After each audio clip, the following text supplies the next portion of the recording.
Good evening. Today we're going to look at operations with radical expressions.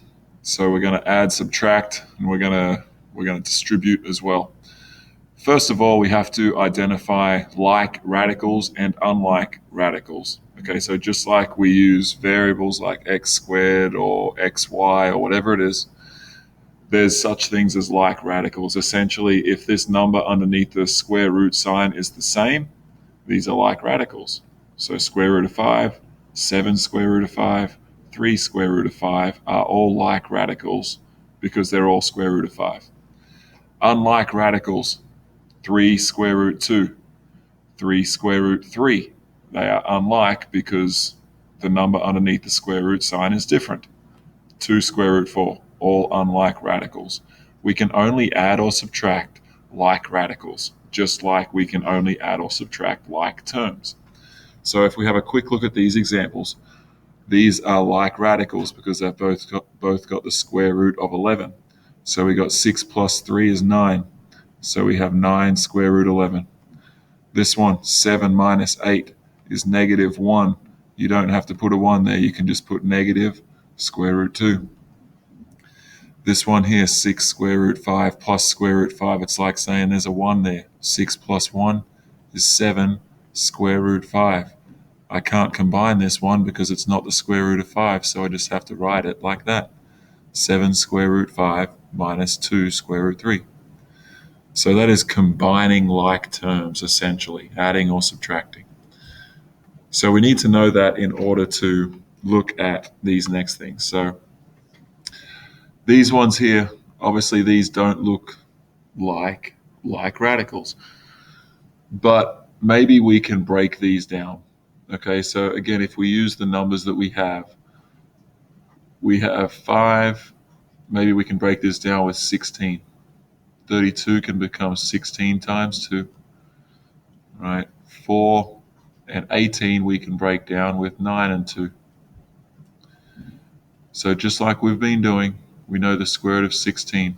5 would have to stay there. Square root of 16 is 4. And we still have the square root of 2. This one, the 4's got to stay there. The square root of 9 becomes 3, so we're going to multiply those numbers together, and the square root of 2 has to be there as well. 5 times 4 gives me 20, so I've got 20 square root 2. 4 times 3 is 12, so I've got 12 square root 2. 20 minus 12 is 8, so my answer is 8 square root 2.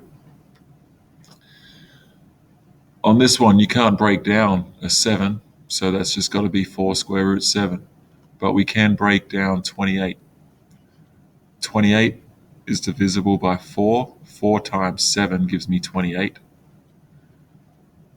So this first one just stays there. The 2 stays. Square root of 4 becomes 2. And I've still got the square root of 7. So what I have here is 4 square root 7. 2 times 2 is 4. Square root 7. 4 plus 4 is 8. Square root 7. Notice the number underneath the square root sign stays the same. Okay, now we're going to look at using either the distributive property or FOIL to multiply radical expressions. So if we have a look at this example here, obviously this one's a distributive property. Okay, we're going to multiply the square root of 10 with the square root of 6. We're going to multiply on these ones as well. Remember, when we multiply two numbers and they're both underneath the square root sign, we have to multiply them together. So we're going to get 10 times 6 is 60, square root of 60. When we've got a number multiplied by a square root sign, this is just going to be 3 times by the square root of 10. So in other words, 3 square root 10. So from here, we need to break this down and simplify it as much as possible.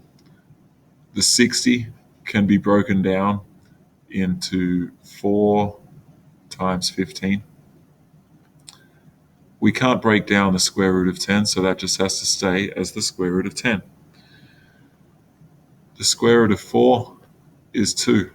So we're going to get 2 square root 15 plus 3 square root 10.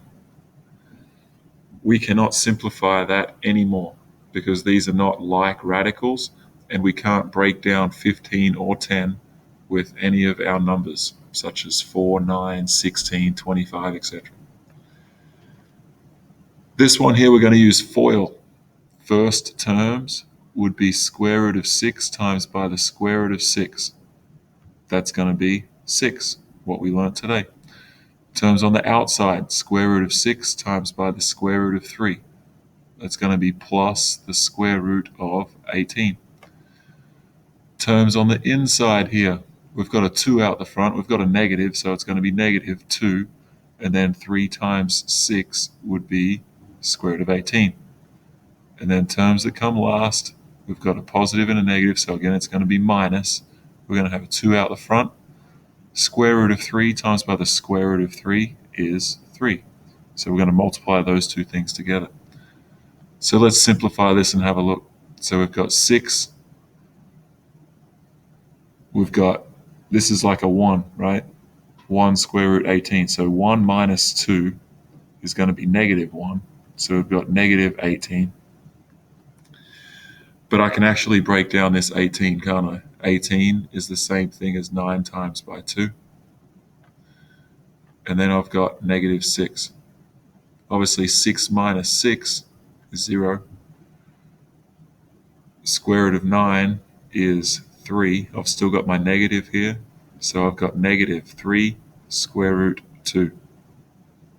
You can see this one comes out as something pretty nice and neat, considering what we started with. This one here, we've got square root of 11 minus 2 squared. Remember, squared, all that means is we have square root of 11 minus 2 times by the square root of 11 minus 2. Okay, so if we can write that out, now we're going to use FOIL again. Multiply the first terms together. Square root of 11 times by the square root of 11 is just 11. Terms on the outside, we have negative 2 square root 11. Terms on the inside, we have negative 2 square root 11. Terms that come last, we have positive 4. So now we're going to combine our like terms. 11 plus 4 is 15. Negative 2 square root 11 minus 2 square root 11 is negative 4 square root 11. That is my final answer because I cannot break down this 11 any further. I can't combine them because they're not like terms. So that's the end of the instruction tonight. Have a great evening, and I'll see you tomorrow.